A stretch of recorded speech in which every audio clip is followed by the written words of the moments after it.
The iPhone 15 Pro is the one to get if you want a powerful flagship. You can easily use it with one hand. Not only is the titanium design stronger and lighter, Apple made the design smaller and slimmer bezels. You also get very strong cameras with night mode and portrait improvements, blazing performance from the A17 Pro chip and a smart action button. Too bad only the iPhone 15 Pro Max gets the longer 5x zoom.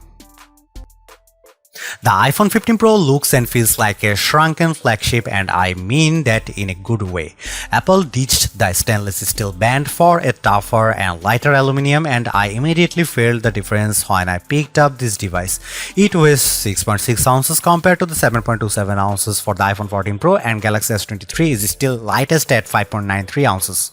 However, the iPhone 15 Pro is even smaller now than the Galaxy S23, measuring 5.77 by 2.78 by 0.32 inches versus 5.76 by 2.79 by 0.3 to 0.36 inches for the Samsung.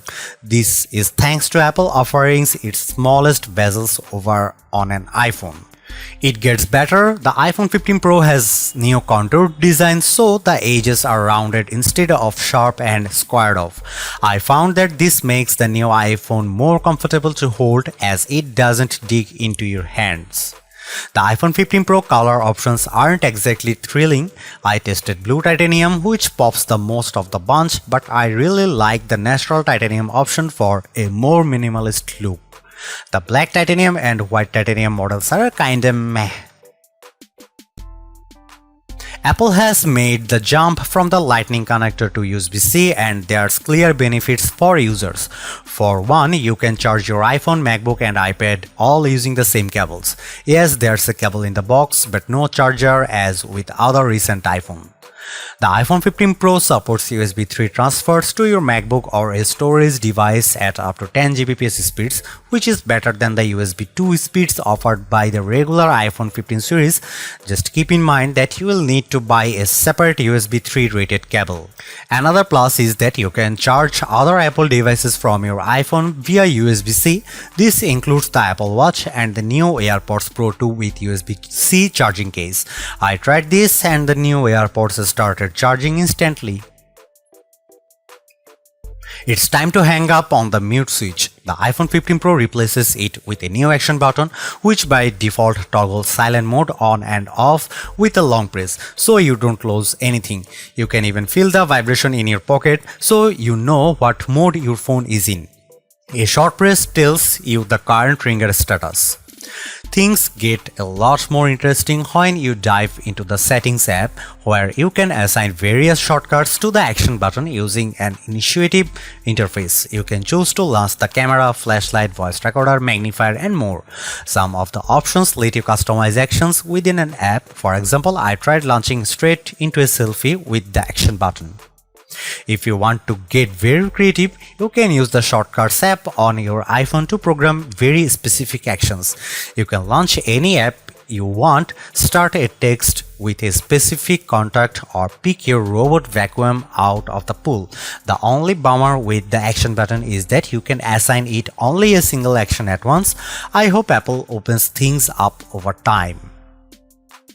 The iPhone 15 Pro 6.1-inch display doesn't bring anything new to the table, but based on my testings, it's still one of the best OLED screens you will find on a phone, and because the bezels are smaller now, the experience is a bit more immersive.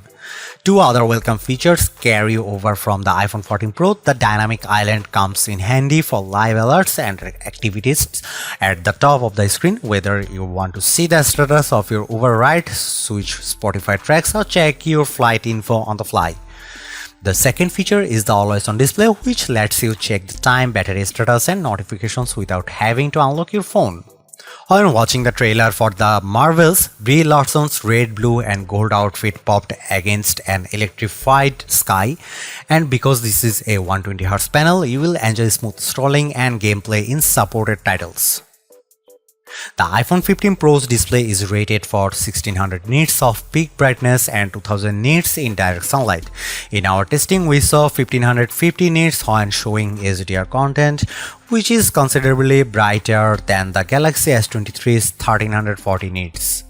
In terms of color reproduction, the new iPhone 15 Pro fell behind the Galaxy S23 on the sRGB and DCI-P3 tests. So Samsung offers more colors overall, but the iPhone delivered more accurate hues and a Delta E score of 0.14, where 0 is best. The iPhone 15 Pro packs a number of great camera upgrades, including a physically bigger main 48-megapixel sensor that shoots 24-megapixel pics by default. You can always go higher with a 48-megapixel Pro RAW photos or pick the HEIFF format to save space. The iPhone 15 Pro also lets you take portrait shots without having to enter portrait mode, as it can sense depth info in your photos. After you shoot, you can control not just in-depth effect but also choose your focus point with tap, and the night mode also gets a photonic imaging boost with even better low-light shots. Based on my extensive camera testing versus the best camera phones, the iPhone 15 Pro delivers consistently great results with the most dynamic range. Just don't expect the best zoom. Here are some photo samples, you can check it out.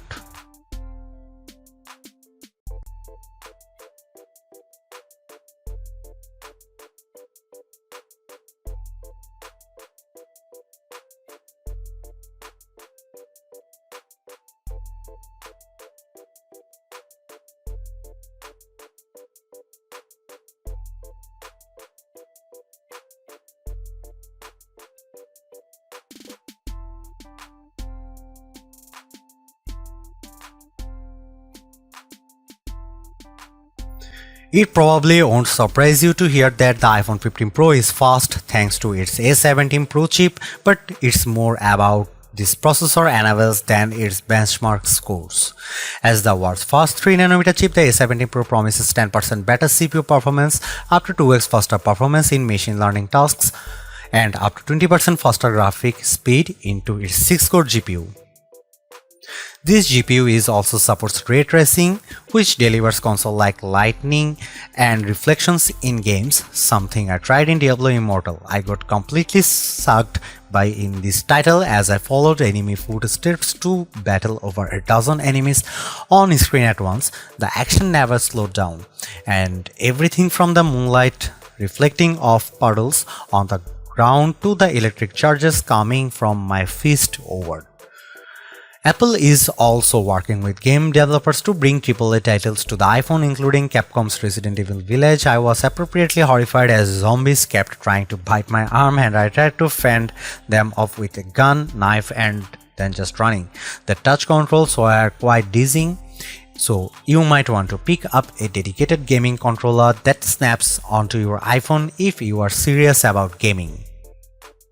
On Geekbench, which measures overall performance, the iPhone 15 Pro hits 2890 on a single core and 70894 on multi-core, compared to just 1396 by 48082 from the Galaxy S23 Ultra Snapdragon 8 Gen 2.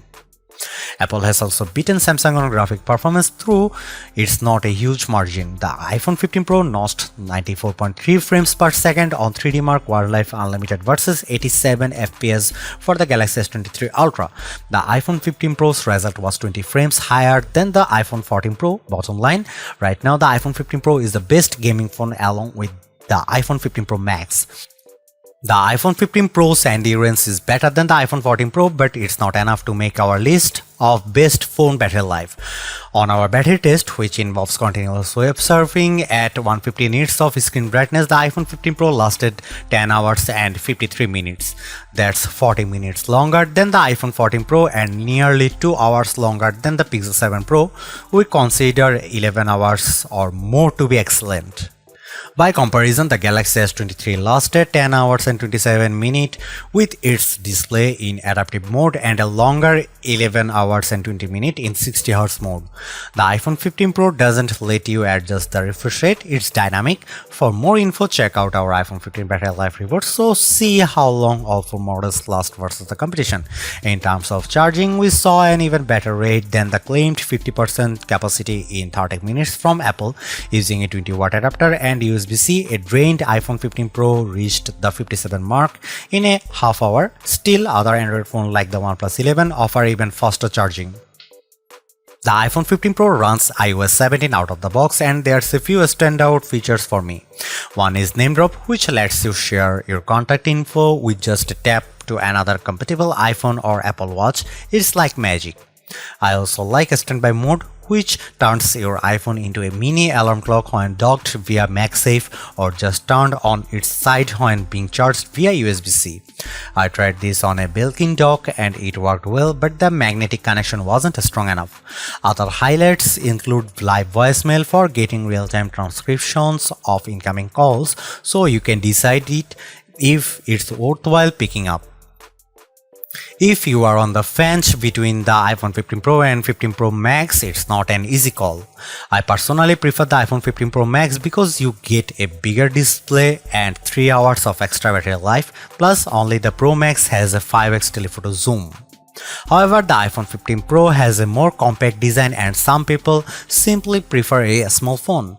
The iPhone 15 Pro also starts at a cheaper $999 for 128GB compared to $1,199 and 256GB for the iPhone 15 Pro Max. So it comes down to what's most important to you.